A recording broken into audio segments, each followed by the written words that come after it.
Yun so bali ngayon may dumating tayong parcel para dun sa bagong motor natin. Hindi ko pa siya mapangalanan, no? Siguro pag napabless ko na lang, doon ko siya bibigyan ng pangalan. Tignan natin kung ano to. Okay. Kasi nga, wala siyang ganito. Yan. So, wala siyang ganito, kaya inorderan ko siya ng ganito. What? Pero sana, tama itong mabili ko.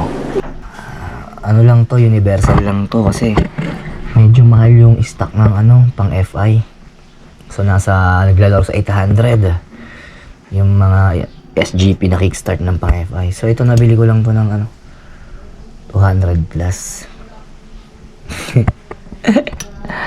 So, tara testing natin para magamit natin. Kasi lagi siyang push start pag cold start. So, mahirap yung ganun eh. Sa pagkakaalam ko, hindi maganda yung from cold start, magpo-push start ka. So, dapat kickstart ka lang lagi sa morning. Or kahit hindi sa morning, basta cold start. So, yun. Testingin natin. Sana kasya. Sana sakto para kahit pa paano may magamit tayo. Tsaka na lang natin palitan ng SGP.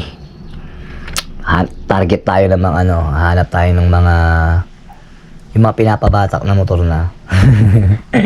Add swap. So, dagdag ka lang. Swap mo to, tapos dagdag.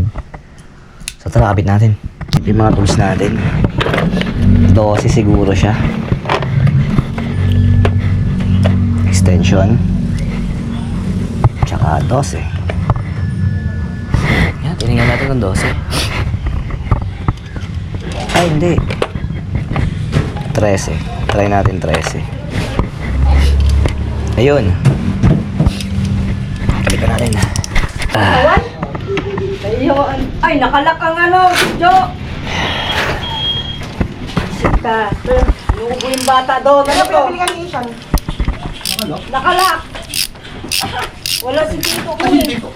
Malis, nagbigay sila ng tulong. Matagal yun, no? Baka gabi na. Pati mo ba yun? Charity. Charity pala, nag-charity.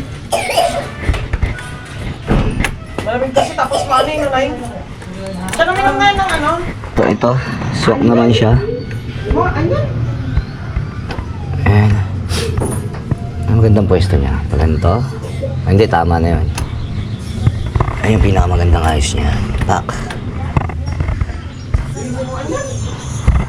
Kung itataas ko pa isa, tingala hindi na siya level dito, no? So, kailangan pantay lang sa bilog.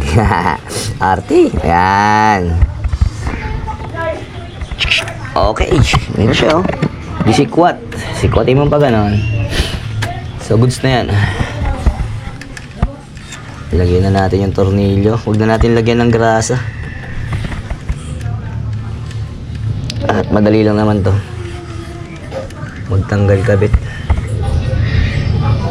Okay. Nako, mukhang sasabit.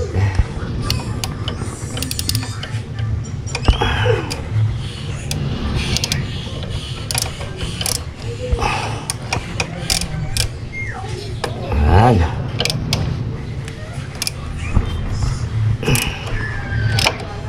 Kahit di naman masyado maigpit. Lock lang naman sa gitna yan eh. Okay yan. So ngayon try na natin start. Samples. Ay, tama siya sa no? Dito oh. Medyo tama siya, no? Yun na yung magandang pwesto niya. Ito ang dapat iangat. Yan, dapat maging ganito to. Maiangat natin dapat tong ganyan. So mag-a-adjust tayo dito. Para umakyat siya. Wait lang, adjust ko muna. So yan, na-adjust na natin to ng pa-slant. Tingnan natin kung tatama. Hindi naman na. Ayan, ang layo na. Layo na niya. So tara, start na natin. Naka-on. Kick.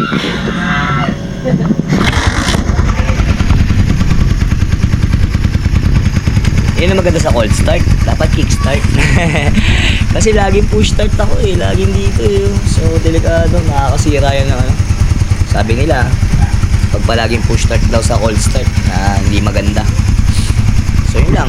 Nakasunod na lang tayo. Wala namang masama kung susundin natin. So, ngayon Sunday, tara sa UP. Let's G!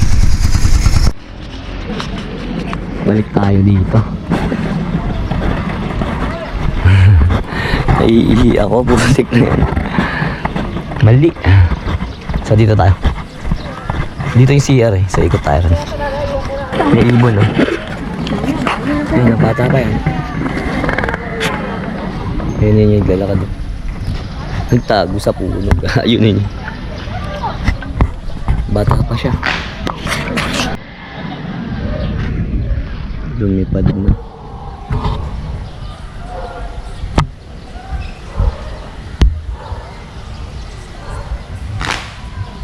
Ganda ng berde, no? Mamaya dyan tayo. So, ihilang muna tayo. Putik, pangit maglakad-lakad, magtatatakbo pag may mabigat sa puson. Alam niyo yun, yung pakiramdam na ganun. Ang galing, oh. Pamaypay. Para saan yan? Mukhang parang Chinese ano no? Chinese martial arts. Ah. Pak. Galing, no? Shoo. Pak. Ah, anis. Shortcut. Doon tayo galing. Doon naman yung mga aso. Dapat dito ko pala binigay yung mga kainin ng mga aso ko noon. Binigay ko sa kapitbahay namin. Mas kailangan pala nila. Mas marami sila rito.